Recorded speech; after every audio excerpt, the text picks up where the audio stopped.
Assalamualaikum warahmatullahi wabarakatuh. Hai semuanya, apa kabar? Semoga sehat-sehat aja ya. Jadi di video kali ini saya akan menjelaskan bisnis dan model bisnis yang akan saya pakai ketika saya membuat usaha. Sudah saya rencanakan dan sudah saya buat seperti apa kerangkanya ya. Kita pertama pastinya membuat flowchart dulu terlebih dahulu untuk memulai bisnis ini, tahapan-tahapan seperti apa, terus agar kita bisa melihat kurangnya seperti apa. Kita mulai saja ya langsung. Bisnis yang akan saya buka ialah berupa makanan, yaitu cemilan di mungkin yang tren di masa sekarang ini ya, mungkin karena remaja-remaja saat itu lebih suka memakan cemilan-cemilan ya, terutama yang segar-segar, yang berbau dingin-dingin, yang agar-agar gitu. Yaitu langsung aja ke model bisnis dan bisnis yang akan saya buka, yaitu mie agar dingin.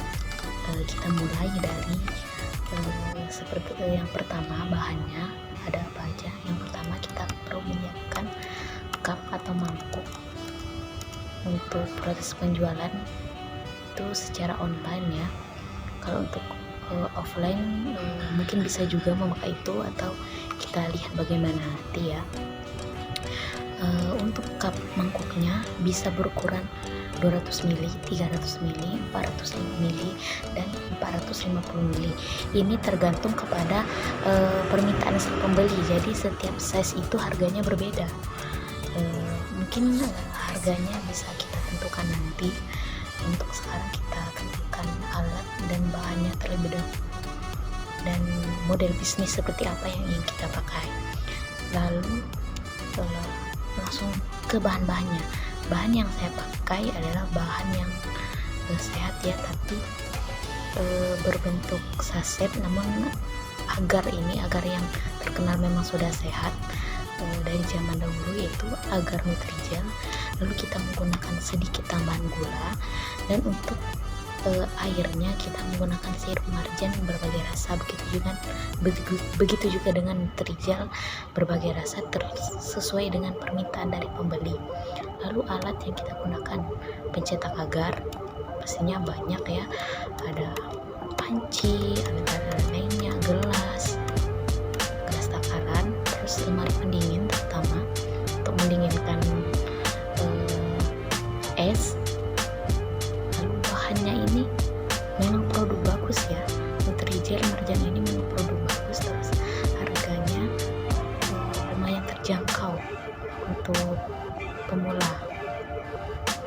Terus secara pengemasan kita memakai cup tadi beserta tutupnya ya, dan kita akan menggunakan label nantinya.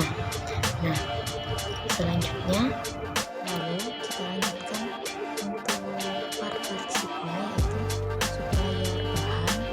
Terus supplier bahan kedai atau toko untuk supplier bahan itu kita membeli dari toko yang memang benar menjual bahan tersebut, atau bisa di toko mana saja lah ya.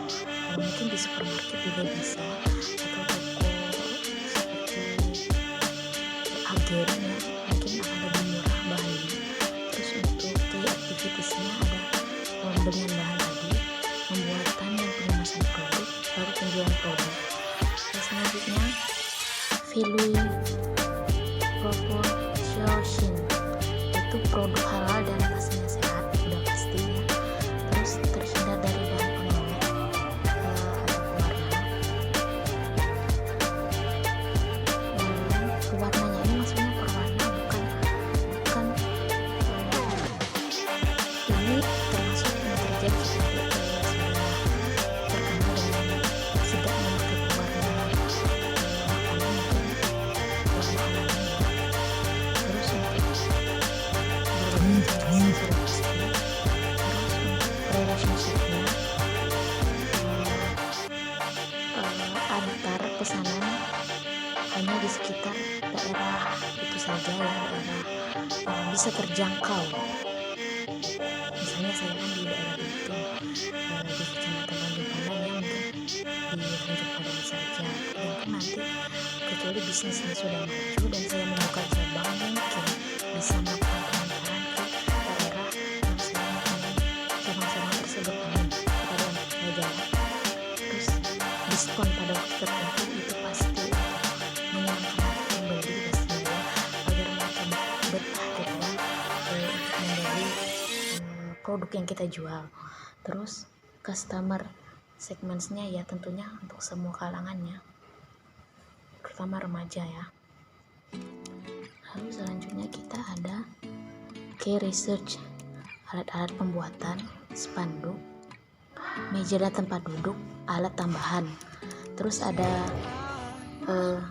selanjutnya yaitu channel yang kita gunakan untuk pemasaran. Seperti biasa pasti yang sedang tren saat ini itu di media sosial, yaitu berupa Instagram, Facebook, dan sebagainya ya. Terus untuk pengataran secara online kita menggunakan GrabFood. Jadi kita nanti akan mendaftarkan ke GrabFood bisnis atau makanan yang kita jual, produk yang kita jual ini. Lalu untuk cost strukturnya yaitu ada biaya bahan, terus biaya alat tambahan, lalu revenue streams. Jadi di sini kita bukan hanya menjual produk itu saja ya, mungkin ada camilan lain serta minuman lain, tidak bisa disebutkan. Mungkin camilan lain berupa sosis, nugget, atau roti-rotian ya, camilan-camilan kecil untuk nongkrong. Itu saja.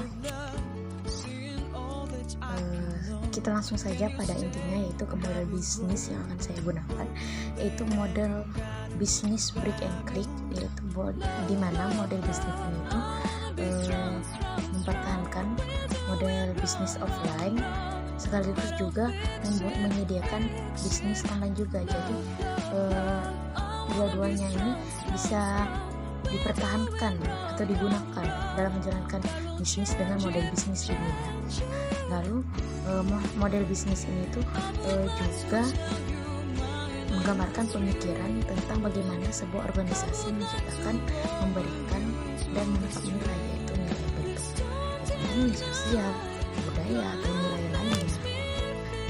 Proses konstruksi model bisnis ini merupakan bagian dari strategis model bisnis yang digunakan untuk menggambarkan dan